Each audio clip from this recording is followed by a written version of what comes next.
Good afternoon. It's such a pleasure to be back with you all. My name is Michael Hyacinth. I am the host for the Glimpse of Africa author series, and today we get an opportunity to hear a very powerful story from the author Rebecca Deng, discussing her book, What They Meant for Evil, and how a lost girl of Sudan found healing, peace, and purpose in the midst of suffering. Rebecca, it's good to meet you.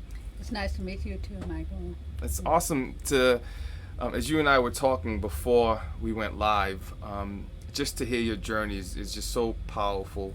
I'd love for you to share with our viewers a little bit about yourself and perhaps what inspired this book. Mm-hmm.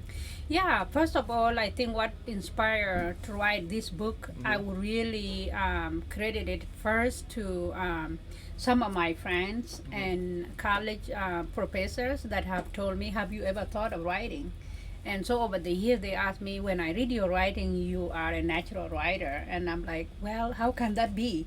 Because when I arrived in 2000 as an accompanied refugee child from Sudan, as a part of the Lost Boys of Sudan, most people don't know there were 89 girls that came, and I was one of them. Wow. And because I was an accompanied refugee child, I had to go through foster care system.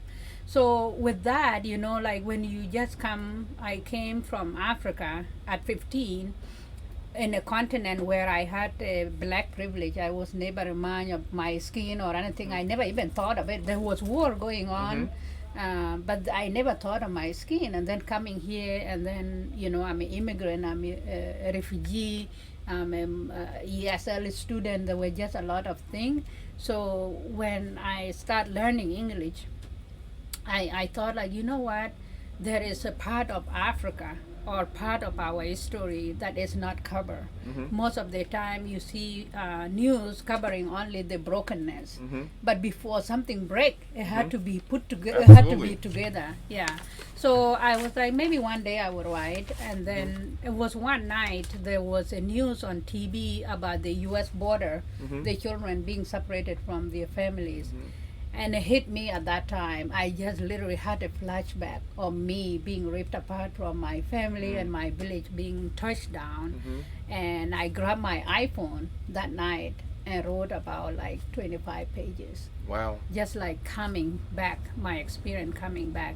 And then over time, I keep recording it. And then my hope was that I keep it as a journal, because when the war come to my country of Sudan, now South Sudan, all our materials and like our possession and belonging were burned down. And then I lost both of my parents to the war, so I have nothing about them beside what people tell me. Okay. So I was like, you know what, I need to write and record my story. Yeah. So do you think that just your experience potentially was what they meant to be evil, because of you actually had to figure out your way out of this, and it was either evil would be your answer or it would either be positive? Yeah.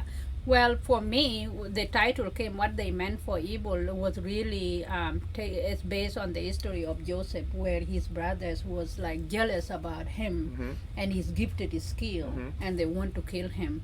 And later on, they were blessed through the brother. Correct. Well, the Sudan government that was persecuting my people from the south, you know, like we are Nubian people, all civilization, but then we were discriminated again as being different people, either based on economic, religion, or whatever, you know. If you go back and read the story of Sudan, you will learn all different kind of why the war came about. So being a tribal person that was, you know, discriminated and almost persecuted, where I had to run and was in a refugee camp, I was like, all of these things, these people or policies or international whatever war crime, they were meanting evil against me. Correct. But because of God's grace or the Creator, I'm where I am now. So what they meant for evil, and then what they meant for evil too goes further than just those actors. Right. It goes to my inner self, Mm-hmm. like what I have almost meant for evil for myself, to like accept it, all of those names. Mm-hmm. Like you are immigrant, you are a refugee, you will never like graduated from high school, Mm-hmm. you are a girl, so your thing when you are when you had your first period is to get married. Mm-hmm. I have to combat every Mm. single thing that was meant for evil against me. Wow. So yeah, that's where the title come from too. Wow, what a very powerful story. And I know you said you were one of the, how many girls a part of the Lost Boys? 89 89. lost girls that came. Wow. Do you stay in touch with many of them? I do actually, and one of my hope one day is really to really investigate where we are. Wow. I don't, because we were resettled all over the United States, wherever the family opened up their home. That's where we went. Some went to Boston. I came to Michigan. Some went to California. Some went to Philadelphia. So all over the place. Yeah. So what is it that you would like for readers to take from this powerful book? Yeah, so what I want the readers to take away when people see my book, what they meant for evil, is either they classify it as a religious book, Mm-hmm. or they see it as super heavy book, which it is.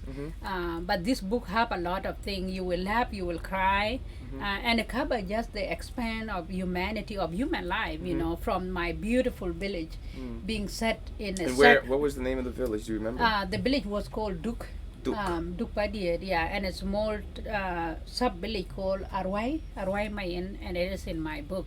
So it is the place is on Sirte, which is like the world second largest swamp in the world. So Really? it's green all year round. Wow. And when people see things like the scene in the Lion King where the wildebeest come, we heard that where there's a season the wildebeest come and there's all kind of wildlife, so green next to the Nile, lush green, and like growing up I had 3 meals a day, and it was a simple village. We didn't have a school, but we have uncles and aunts and our cattle. I come from Dinka tribe, which are cattle herders. So my family had over 500 cattle, and you can imagine if a family have that, they're very You're wealthy. considered wealthy, Yeah, correct? yeah. So is it, despite the tragedy and the chaos caused by the war, do you want to show us the beauty within the village that you were in as well? Yes, and that's why in the beginning of my book I begin it with the opening with me living in my village and never imagining myself being in another place, to where the war come, to where I first heard of the word of refugee, which was at the border of Sudan, now South Sudan and Kenya, and we were told you are a refugee, and I'm like, no, I'm not a refugee. My name is Rebecca Deng. I will and count, because we were raised to count our genealogy Correct. to 10.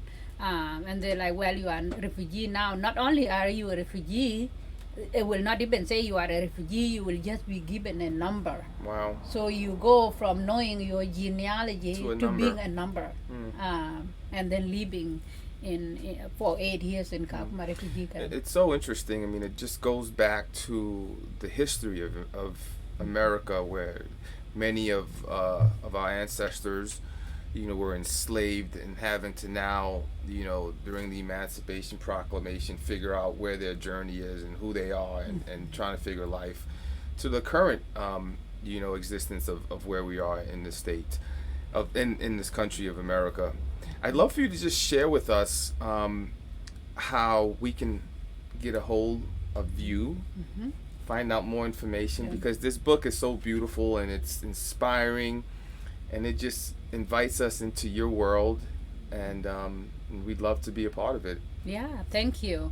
You can find me on Twitter, Rebecca Deng. Rivka is Rebecca in Hebrew, or on Instagram. I'm on Facebook. So you can find me in those places. I just want to add to the audio of What They Meant for Evil was narrated by C.D. LaLoca. She's the leading voice in Lion King musical. Really? And she is a South African princess. So That I is so remember awesome. getting a phone call from New York, and it's like, this is CD La Loca. I'm like, CD La Loca? I don't know. It's like, do you know The Lion King? I'm like, that's my favorite. It's like, I'm going to narrate your book, and I just want to call you and connect with you, hear your voice before I go to the studio. Wow. So that is another cool thing. And also the book, What They Meant for Evil, got a star review from Publishers Weekly and was endorsed by Kirkus. Kirk Cousins. Yeah. Wow. Or Kirkus Review too, which is another Okay. book magazine. But Kirk Cousins, yeah. Kirk Cousins. Did you get a chance to meet Kirk Cousins? Yeah, we actually went to the same high school. Really? Yeah. Yeah. It's a small. Yeah. It's a small world. It is. Yeah. From Sudan to Grand Rapids. To Grand Rapids. To Holland first. To but now, Holland. yeah, to Grand To Rapids. meeting Kirk Cousins. Yeah. Rebecca, it's a pleasure to meet you. I wish you all the best. Thank and you. I look forward to seeing this movie. Yeah, thank you so much. I hope the movie come out. Awesome. Yeah, Thank you. Thank you. Thank you, everyone.